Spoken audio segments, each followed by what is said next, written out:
دزد گم کرد، قاچاقبر گم کرد، بیناموس گم کرد، علاگل مجاهد کسمادر گم کرد، شیرپور که چور کرده بودین شما بیناموسا کلتا گم کرد، خانه اون دواره گرفته بودین گمتان کرد، موترای زیری میگشتاندین گمتان کرد، بچه‌هایتان لواطت میکرد گمتان کرد.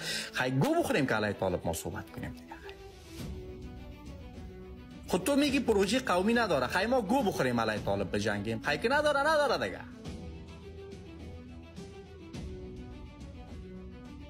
بچه راست بگوییم که مردم ما صحبت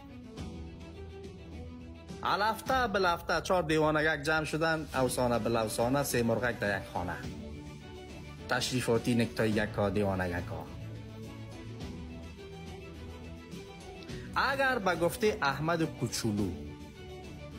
کوچولو میگمش، به خاطر که سیاست نمیفهمی بیچاره، گفته آقای پدرام یک دفعه گفت 40 سال دیگه کار داره، گفت من یک دفعه گفتم دیدم، گفت فهمیدم 40 سال کار داره تا گپ سیاسی رو بفهمم.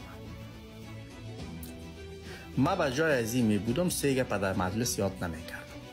1 از این بحثی که طالب پروژه قومی است و مربوط پشتون میشه نمیشه مطلق ایگنور میکردم، تیر ما میبردم. از تبعیضی که علیه اقوام در افغانستان به خصوص تاجیکا میشه شدیداً به جهان هشدار میدادم. مثل که محقق گفت، اما محقق گپ زدن یاد نداره، دیوانه گپ میزنه، نگفت اینجا قانون گپای لازم گپای صحیح نخورد. از دشمنی از این طالب با فرهنگ، با زبان فارسی، با مردم تاجیک افغانستان یادآوری میکردم. گپایی میزدم که جهان متوجه میشد که یا چی میخواین در این مجلس. خارجی ها ایران ماده یا چی هر دفعه میان گپای تکراری خواه افغانستان خانه مشترک ماست، وحدت ملی بسیار گپ خوب است، ما افغان هستیم، ما ایتوستیم، خود گپا کلش گپای خوب است، خود تکراری است.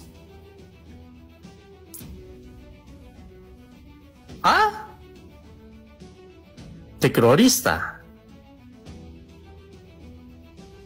احمد مسعود که رهبرتان است، اگر شما کسمادرها دیگه در تیک تاک پشتون گفتین، شما کسمادرها را باید تمی تو چوب بزنیم ما دیگه.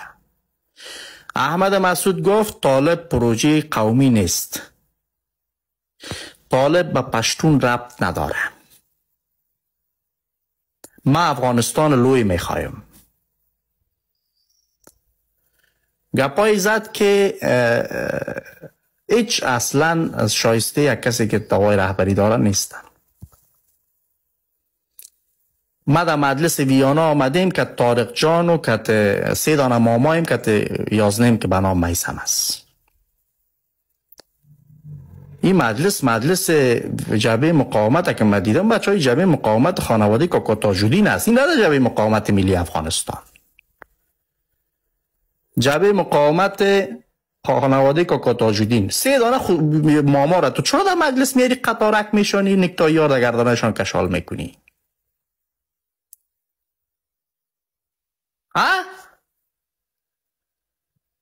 کاکا تاج‌الدین خسرش است، بابیش است، ببخشید. جبهه مقاومت خانوادگی کاکا تاج‌الدین.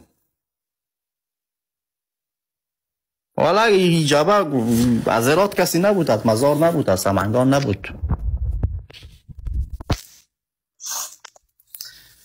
من نظر من است که احمد مسعود طالبا را براعت داد، طالب مشروعیت داد.